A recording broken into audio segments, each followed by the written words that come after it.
Kita masuk dalam materi yang pertama, yaitu pengertian motivasi. Jadi, secara etimologi, motivasi berasal dari bahasa Latin, yaitu mover, yang berarti menggerakkan. Selain itu, kata motivasi juga berasal dari bahasa Inggris, yaitu motivation, yang bisa diartikan sebagai daya batin atau dorongan. Jadi, motivasi adalah suatu bentuk perubahan yang terjadi pada seorang individu akibat adanya gejala perasaan, jiwa, dan emosi, sehingga memberikan dorongan untuk melakukan suatu tindakan yang menjadi kebutuhan atau tujuan yang ingin dicapainya, baik secara positif maupun negatif. Motivasi adalah penggerak dari perilaku yang mengarahkan seorang untuk mencapai suatu tujuan. Di dalam motivasi ada daya-daya yang menggerakkan individu, ada arah dari tindakan yang dilakukan individu, dan ada tujuan yang ingin dicapai individu. Oleh karena itu, motivasi biasa disebut juga sebagai determinan dari suatu tindakan. Para ahli menyebutkan bahwa determinan tersebut bisa bersifat biologis, yaitu rasa haus, lapar, lelah, dan kebutuhan biologis lainnya. Bisa juga bersifat secara psikologis, seperti kebahagiaan, cinta, dan kebutuhan psikologis lainnya, dan bisa berupa situasi dari lingkungan atau objek seperti cuaca, jabatan, uang, dan seterusnya.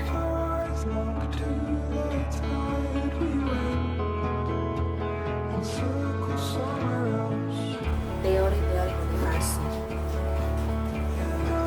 Motivasi merupakan suatu penggerak dari dalam hati seseorang untuk melakukan atau mencapai sesuatu tujuan.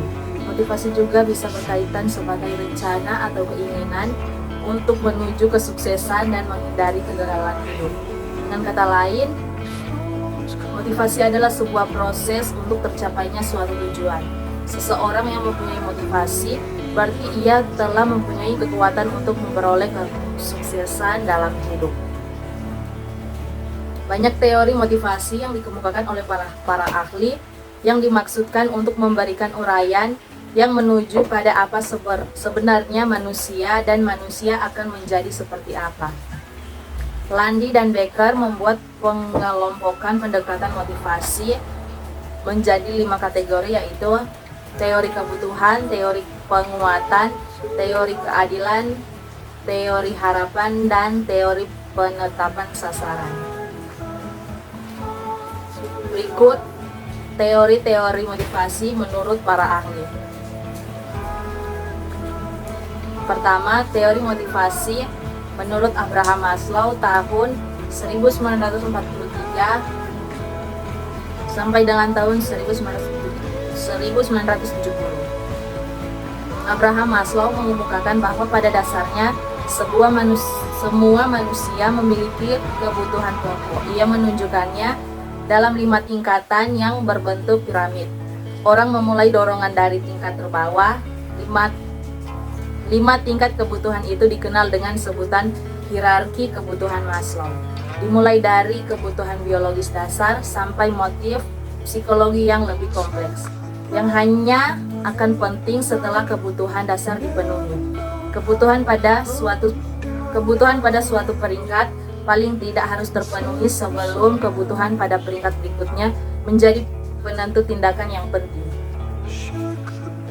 Kebutuhan fisiologis atau rasa lapar, rasa haus, dan sebagainya. Berikut kebutuhan rasa aman atau merasa aman dan terlindungi jauh dari bahaya.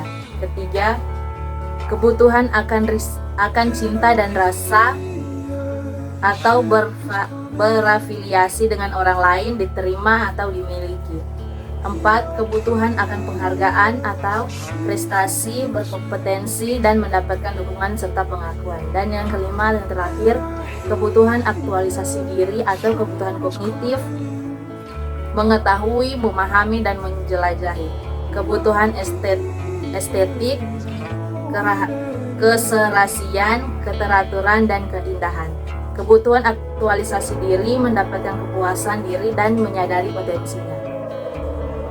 Berikut teori motivasi menurut Herzberg tahun 1966. Menurut Herzberg, ada 2 jenis faktor yang mendorong seseorang untuk berusaha mencapai kepuasan dan menjauhkan diri dari ketidakpuasan. Dua faktor itu disebut faktor higiene atau faktor ekstrinsik dan faktor motivator atau faktor intrinsik. Faktor higiene memotivasi seseorang untuk keluar dari ketidakpuasan, termasuk di dalamnya adalah hubungan antar manusia, imbalan, kondisi lingkungan, dan sebagainya. Sedangkan faktor motivator memotivasi seseorang untuk berusaha mencapai kepuasan yang termasuk di dalamnya adalah asesmen, pengakuan, kemajuan tingkat kehidupan, dan sebagainya. Berikut teori motivasi menurut Douglas McGregor mengemukakan ada dua pandangan manusia, yaitu teori X atau negatif dan teori Y atau positif. Menurut teori X, 4 pengadaian yang dipegang manajer. Pertama, karyawan secara inheren tertanam dalam dirinya tidak menyukai kerja. Kedua, karyawan tidak menyukai kerja, mereka harus diawasi atau diancam dengan hukuman untuk mencapai tujuan. Ketiga, karyawan akan menghindari tanggung jawab. Keempat, kebanyakan karyawan menaruh keamanan di atas semua faktor yang dikaitkan dengan kerja. Berikut kontras dengan pandangan negatif ini mengenai kodrat manusia. Ada 4 teori. Pertama, karyawan dapat memandang kerjasama dengan sewajarnya seperti istirahat dan bermain. Kedua, seorang akan menjalankan pengarahan diri dan pengawasan diri jika mereka komit pada sasaran. Ketiga, rata-rata orang akan menerima tanggung jawab. Keempat, kemampuan untuk mengambil keputusan inovatif.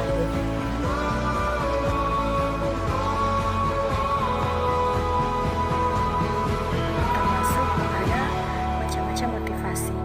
Nah, macam-macam motivasi ini terbagi menjadi 2 macam, yaitu motivasi intrinsik dan motivasi ekstrinsik.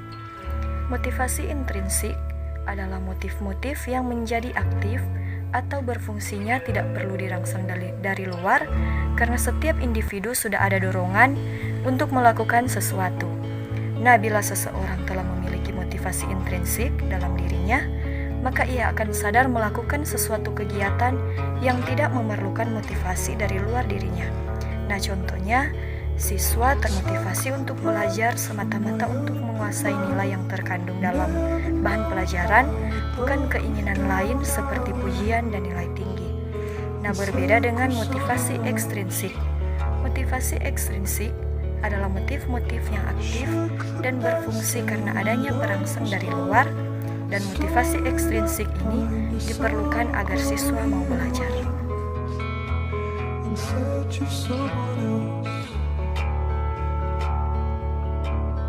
Kita masuk dalam manfaat-manfaat motivasi. Yang pertama itu menumbuhkan semangat. Motivasi diri sangat berguna untuk menumbuhkan semangat dalam menjalani kehidupan. Banyak dari kita yang mudah kehilangan semangat, dan hal tersebut biasanya dikarenakan motivasi yang salah atau karena terlalu menggantungkan sesuatu kepada hal yang salah.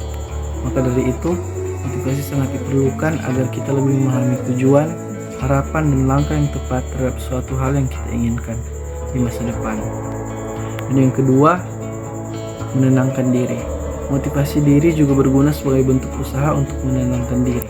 Sebagaimana kita memikirkan banyak hal baik, melambungkan harapan yang tinggi, dari hal itu pula kita bisa mempengaruhi diri kita untuk menjadi seorang yang lebih baik dan positif. Dan yang ketiga, mensyukuri segala sesuatu. Ketika sibuk mengejar sesuatu, terkadang kita sampai lupa kepada banyak hal yang sudah kita dapatkan. Mimpi dan harapan itu seringkali membutakan mata kita dengan beragam nikmat yang kita rasakan. Namun motivasi diri biasanya tidak semata-mata membuat kita melihat jauh ke depan, tapi juga mensyukuri ragam hal yang sudah ada dalam genggaman. Hal ini membuat kita lebih bersyukur untuk tunduk dan mengakui bahwa yang kita miliki juga bukan jumlah yang sedikit. Dan yang keempat, mengukur kemampuan. Motivasi diri juga membuat kita melihat sejauh mana kemampuan kita berkembang, apakah berkembang atau hanya diam di tempat. Semua itu bisa menjadi renungan bagi diri kita sendiri.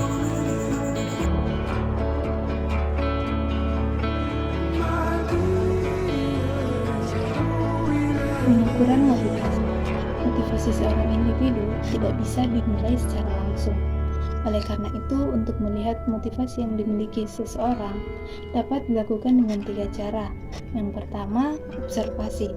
Observasi dilakukan untuk melihat sejauh mana tingkat motivasi seseorang, yaitu dengan membuat situasi yang dapat memunculkan perilaku yang mencerminkan motivasi klien. Misalnya, seseorang yang ketika bekerja tampak sigap, cepat, serius, dan aktif memiliki motivasi yang tinggi. Yang kedua yaitu kuesioner. Salah satu cara untuk mengukur motivasi seseorang yaitu melalui kuesioner dengan meminta klien untuk mengisi kuesioner yang berisi pertanyaan tertentu yang memancing motivasi klien. Yang ketiga, psikotes. Salah satu teknik proaktif yang banyak dikenal dan banyak digunakan yaitu Thematic Apperception Test (TAT). Dalam tes tersebut, klien diberikan gambar dan diminta untuk membuat cerita dari gambar tersebut. Dari isi cerita tersebut dapat dilihat motivasi diri klien berdasarkan konsep kebutuhan. Circles around